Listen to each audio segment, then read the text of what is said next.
સમય. નમસ્તે બાળકો. આ વિડીયોમાં આપણે ઘડિયાળમાં જોઈને સમય કેવી રીતે કહી શકીએ તેના વિશે જાણીશું. આ એક ઘડિયાળ છે. તેમાં 3 કાંટા છે અને ચારેય બાજુ સંખ્યાઓ લખેલી છે. ઘડિયાળમાં જે સંખ્યાઓ લખેલી છે તે કેટલા કલાક અને કેટલી મિનિટ થઈ તે દર્શાવે છે. આપણે ઘડિયાળમાં કાંટા જોઈ શકીએ છીએ. આ નાનો કાંટો કલાકનો છે. તે દર કલાકે 1 અંક આગળ વધે છે અને તેને એક ચક્કર પૂરું કરતા 12 કલાકનો સમય લાગે છે. આ મિનિટ કાંટો છે. તેને એક ચક્કર પૂરું કરતા 1 કલાક થાય છે. ઘડિયાળમાં દરેક સંખ્યા વચ્ચેનો સમય 5 મિનિટ દર્શાવે છે. જો મિનિટ કાંટો 1 પર હોય તો તેનો અર્થ 1 કલાક અને 5 મિનિટ થઈ છે અને 2 પર હોય તો 10 મિનિટ થઈ છે અને આ રીતે આગળ પણ. અત્યારે 2 વાગ્યા છે. તે આપણે કેવી રીતે નક્કી કર્યું? આપણે જાણીએ છીએ કે કલાક કાંટો 2 પર છે અને મિનિટ કાંટો 12 પર છે. તેનો અર્થ એ છે કે ઉપર 1 પણ મિનિટ થઈ નથી, માટે 2 વાગ્યા છે. હવે મિનિટ કાંટો 1 પર જાય છે કારણ કે દરેક સંખ્યા વચ્ચેનો સમય 5 મિનિટ દર્શાવે છે. તો આપણે શું કહીશું? 2 વાગીને 5 મિનિટ થઈ છે. હવે જો મિનિટ કાંટો 6 પર હોય તો 2 વાગીને કેટલી મિનિટ થશે? 6નો ગુણાકાર 5 સાથે કરીએ તો 30 થશે, એટલે કે 30 મિનિટ થઈ. તો કેટલો સમય થયો? 2 વાગીને 30 મિનિટ. અહીંયા કલાકના કાંટા પર નજર નાખો. શું હજુ પણ કલાક કાંટો 2 પર છે? ના, તેવું નથી. જુઓ, તે એકદમ 2 અને 3ની વચ્ચે છે. હવે જુઓ, મિનિટ કાંટો 11 પર આવી ગયો છે. તો કેટલો સમય થયો? 11નો 5 સાથે ગુણાકાર કરીએ તો 55 મળે છે. તેનો અર્થ છે 2 વાગીને 55 મિનિટ. તમે જોશો કે કલાક કાંટો 3ની એકદમ નજીક આવી ગયો છે. ચાલો હવે ઘડિયાળમાં એક અલગ રીતે સમય જોઈએ. ઠીક છે? સૌથી પહેલા આપણે ઘડિયાળમાં 4 વગાડીએ. કારણ કે આપણે 4 વાગ્યા છે તે બતાવવું હોય તો કલાકનો કાંટો 4 પર હોવો જોઈએ, એટલે કે 4 વાગીને 0 મિનિટ હોવું જોઈએ. તેનો અર્થ એ છે કે મિનિટ કાંટો 12 પર જ હોવો જોઈએ. તો આ વાગી ગયા 4. ચાલો હવે 6 વાગીને 20 મિનિટ કરીએ. કેવી રીતે કરીશું? કલાકનો કાંટો 6 પર હોવો જોઈએ અને મિનિટ કાંટો 20 મિનિટ પર. બરાબર ને?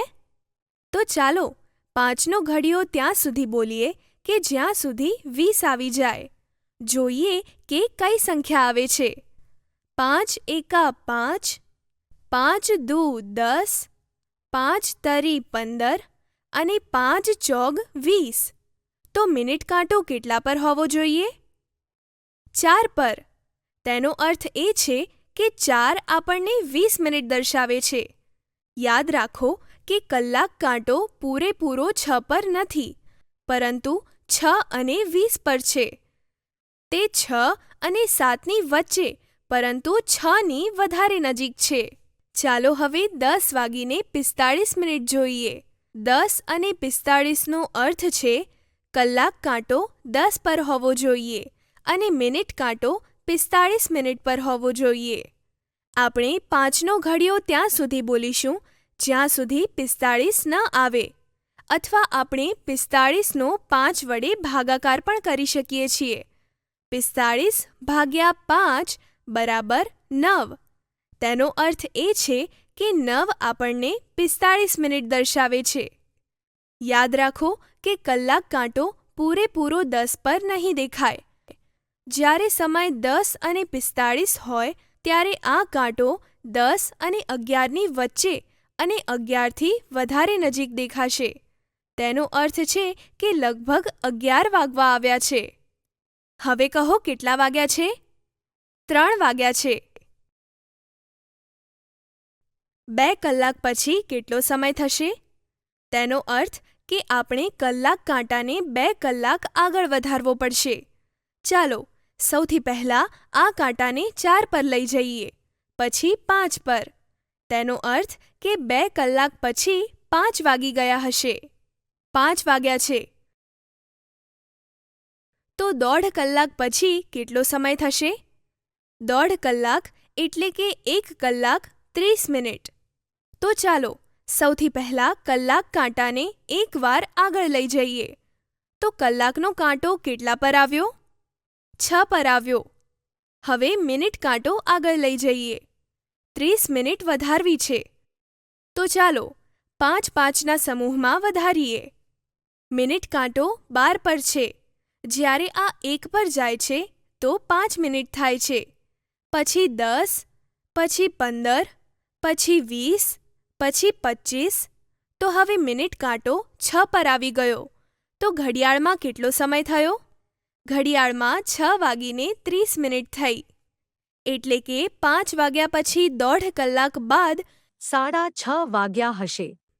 ચાલો હવે માની લો કે 8:30 વાગ્યા છે. એટલે કે 8:30 મિનિટ. હવે 2 કલાક 15 મિનિટ પછી કેટલો સમય થશે? સૌથી પહેલા કલાક કાંટામાં 2 કલાક વધારીએ. તો હવે કલાક કાંટો 8 પરથી ક્યાં પહોંચશે? 10 પર. હવે મિનિટ કાંટાને 15 મિનિટ વધારીએ. આપણે આ કેવી રીતે કરીશું? 5-5ના અંતરાલમાં વધારીએ. તો 5, 10, 15. મિનિટ કાંટો 7 પરથી ક્યાં આવી ગયો? 9 પર આવી ગયો. તેનો અર્થ એ છે કે 10:45 મિનિટ થઈ છે. 2 કલાકને 15 મિનિટ પછી 10:45 એટલે કે 11:15 થશે. આશા છે કે બાળકો તમે સમયના આ વિડીયોને સારી રીતે સમજ્યા હશો.